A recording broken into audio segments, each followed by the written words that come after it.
se les antojó, ¿verdad? Dejen que me dé uno y ahorita hablamos de la serie y del libro.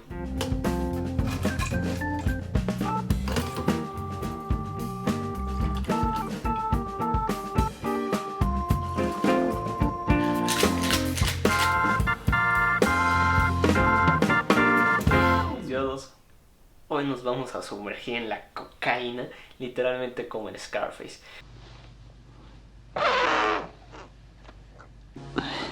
Yo les iba a recomendar viendo la serie, leyendo ese libro, unos tequilas, unos mezcales, pero si se les llega a hacer fuerte principalmente el libro y quieren echarse unos vodkas, unos whiskies, una grapa, lo que sea, va a quedar perfecto, porque eso va a representar el tema del que vamos a hablar, la universalidad de la cocaína.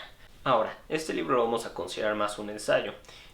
¿Por qué se llama 000 tanto el libro como la serie? La cocaína se va a clasificar de acuerdo a su pureza. La más pura va a ser el P0, se clasifica en ceros. De ahí el nombre. Ahora, ya metiéndonos en el libro.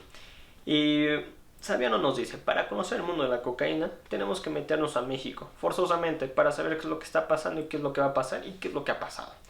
Entonces, eso es lo que va a iniciar el libro contándonos los cárteles mexicanos. Cuáles han existido, qué es lo que ha pasado con ellos, qué es lo que ha pasado con sus líderes narcotraficantes, cómo actuaban, cuáles eran como su modus operandi, qué es lo que pasó con ellos, todo esto, ¿no? O sea, cómo han ido evolucionando tanto el cártel como los miembros del cártel, ¿no? Pero en esta radiografía que se hace de México, literalmente pues, nos vamos a llenar las manos de sangre, porque pues, vamos a ver todas las masacres que han habido.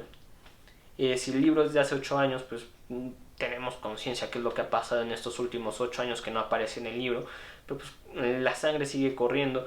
Nos retrata también la perspectiva de migrantes que pues en este paso que hacen en su travesía para llegar a Estados Unidos se ven detenidos por los cárteles, los obligan a trabajar o los matan.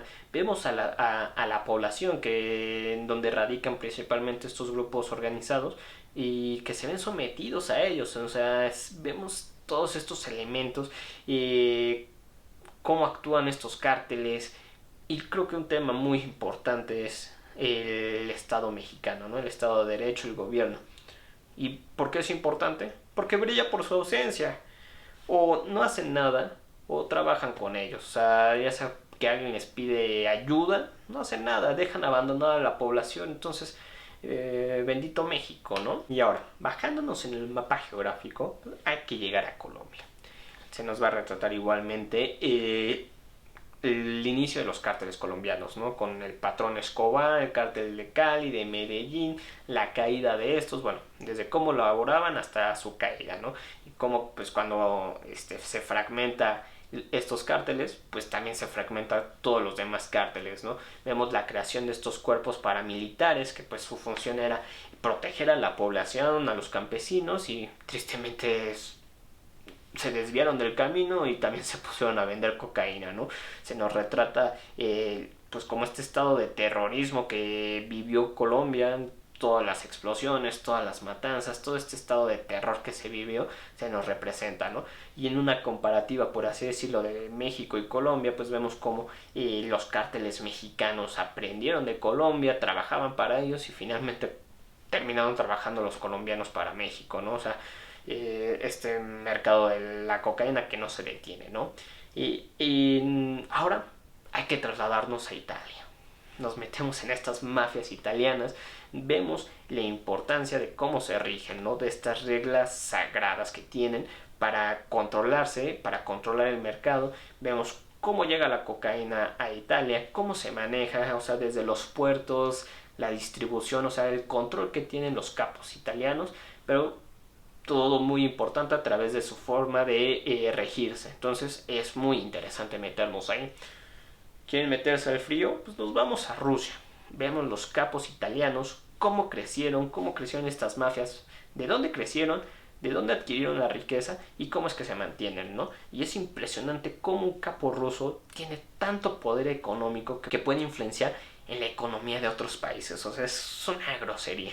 También nos trasladamos al continente africano y vemos parecido a México, que no tienen Estado de Derecho, que ahí lo utilizan los narcos para desembarcar como un punto, como una escala para irse después a Europa, como utilizan a los africanos como mulas. Entonces realmente en esto que les he contado pues sí es un viaje por el mundo de la cocaína, pero este libro puta, es una belleza. ¿Por qué? Porque nos va a retratar otros aspectos, no solamente como de los países, sino la función de intermediarios, de la labor que tienen que hacer, cómo trabajan. No son narcotraficantes, únicamente se dedican a conectar entre un narco y el otro, las precauciones que tienen. Ahorita lo dije, lo de las mulas, pero no solamente hay en África mulas, entonces se nos retrata cuál es el proceso para hacer una mula. También nos habla de perros antidrogas, o bien cómo los narcotraficantes también utilizan a los perros para trasladar drogas. O sea, es una... Como les dije, nos vamos a meter de lleno en la cocaína. O sea, si ahorita ustedes se ven las manos, las deben de tener blancas. Pero un tema que quiero contarles y que es muy preocupante es el tema del lavado de dinero. Porque si ya vimos todas las masacres, ya vimos... Sabiano nos va a platicar cómo trasladan la droga del continente americano a Europa, ya sea en avión, submarino, barcos, veleros, por cualquier medio, y ya está hecho, ¿no? O sea, y toda la ganancia, porque Sabiano nos dice, puta, cuánto vale las toneladas que les han incautado, todo esto. Pues es muchísimo dinero lo que se maneja, ¿no? En este mundo. Pero ¿qué pasa con ese dinero? Pues Sabiano nos dice, el lavado de dinero ya no se preocupan los cárteles en irse en un estado, pues, paraíso fiscal o con normatividad laxa, sino que lo hacen en el propio Wall Street, en los mercados financieros más importantes. Ahí está el dinero del narcotráfico. Entonces es sorprendente, y es todavía más sorprendente cuando vemos la labor de los bancos. Vemos que los bancos importantes ingresan el dinero del narcotráfico, lo mueven, todo esto. Cuando una autoridad se da cuenta, los multa. Pero estas multas no son nada con los activos, con todo el dinero que maneja el banco en un año. Entonces, ¿qué promueve eso? Que sigan continuando con estas tácticas, que sigan laborando con este dinero del narcotráfico. Entonces todos los discursos que hace el Estado, los estados, las personas, las organizaciones en contra de la lucha contra el narcotráfico, pues resultan banales. ¿Por qué? Porque no se afecta, porque el banco sigue moviendo el dinero. Inclusive Sabiano nos dice, es tanto el dinero del narcotráfico que si un banco no lo recibe, habría bancos que ya hubiesen quebrado. Entonces, pues de nada sirve todo esto si no se le afecta el capital económico o el poder adquisitivo a los grupos criminales, ¿no? Ahora, vamos a hablar de la serie de Amazon. Si ustedes ya la vieron, pues deben de estar pensando que es totalmente contrario a lo que les he platicado del libro, ¿no?